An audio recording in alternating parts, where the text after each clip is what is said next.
My Faith Journey by Marie Emrick.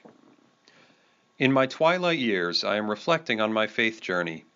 My faith in God is my most precious possession, and I want to share it with those dearest to me. My grandmother Whittle is a part of my journey.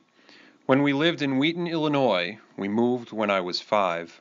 My mom and I would sometimes take the L and attend church at my grandparents' Methodist church in Oak Park, Illinois.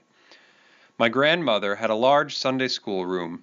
It even had a fireplace where she told about Jesus and God's love for all of us. 2 incidents stand out in my mind about that time in my life. For some reason, I got in the wrong line and went to the sanctuary and stood in front with the rest of the children to sing. Mom and Grandma were in the audience, and I could only mouth the words because I had never practiced singing with the class. We went to my grandparents' home after, and my grandma was so pleased with me. She told me then she knew I would be able to tackle any of life's problems. She made me feel so proud. Then she gave me a beautiful mother-of-pearl letter opener that had Bethlehem engraved on it. She told me that one day I would go to the Holy Land and her spirit would be with me. I did go in 1973, and I did feel her presence. In May of 1939, I met my friend Jesus. I was in the 7th grade and joined the Amherst Church in Snyder, New York. My dad was part of a committee at the time to have Reverend Stoll removed as minister because of a problem with funds used for a girls' camp. I loved Daddy Stoll and I loved my dad, so it was a difficult time for me. I wore the outfit pictured in the photo below, a white blouse and a dark blue skirt.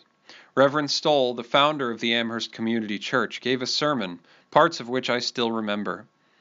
He looked straight at me, I felt, and said what was needed to have Jesus enter one's life. After the service, I chose to walk home alone and spoke to God. I surrendered my life to Him and asked Jesus to enter my life. I got almost to King's Highway, and the most wonderful thing happened. I felt warm, and for a moment everything around me became very bright. A forgiveness entered my heart, and Jesus has been my friend ever since. I told Mom when I got home, and she said I had been blessed, but if I shared this with some people, they might not understand. I did share with my friend Marilyn Farmer and her mother. The Farmers took me to their church in Kenmore, New York, where they had a special evangelical service in a tent. The evangelist said one must come forward to profess one's submission to Jesus publicly. I walked down the sawdust trail alone and gave my life to Jesus.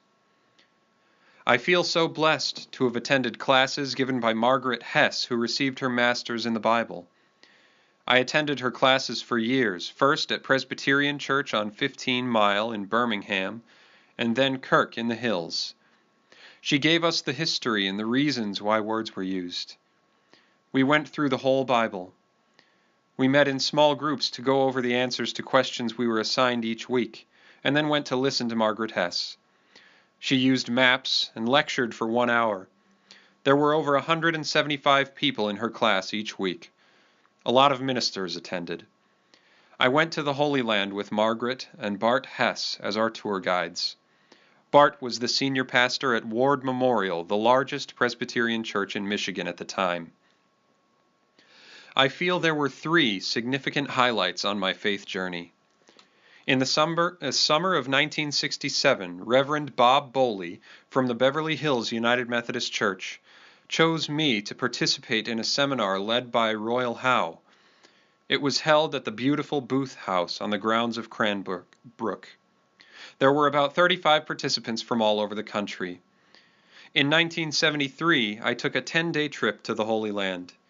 We walked where Jesus walked, and it was special because we were there during Holy Week, and so the buildings were open on the Via Dolorosa. You go down about 20 feet below the buildings lining the route and walk on the ground where Jesus really walked.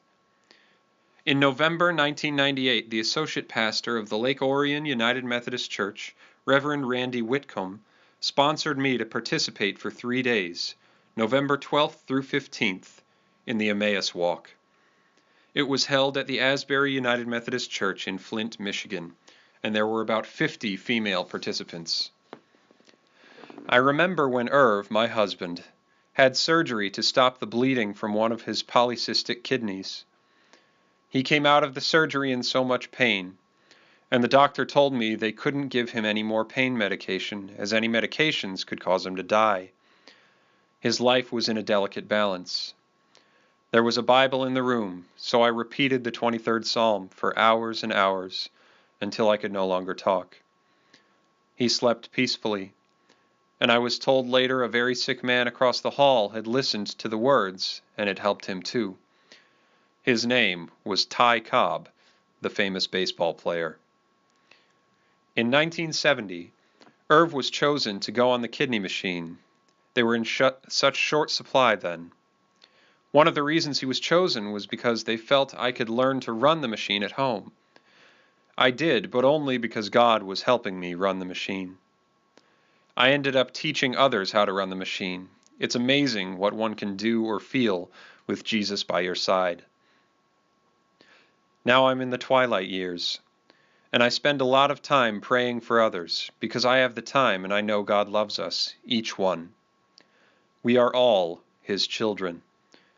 When you grow older, secondary things like politics and possessions fall away, and the primary things become primary again.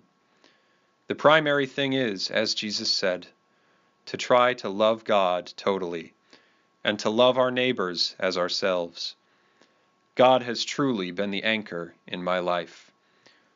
Jesus is my best friend, and since He entered my life has been a great adventure with Him. What Jesus Christ means to me, the greatest man in the history of the world, the great lover of all mankind, the one who can change us from death to victory and have life eternal with Him. Marie Lapp Emrick, Fox Run of Novi, July 2011.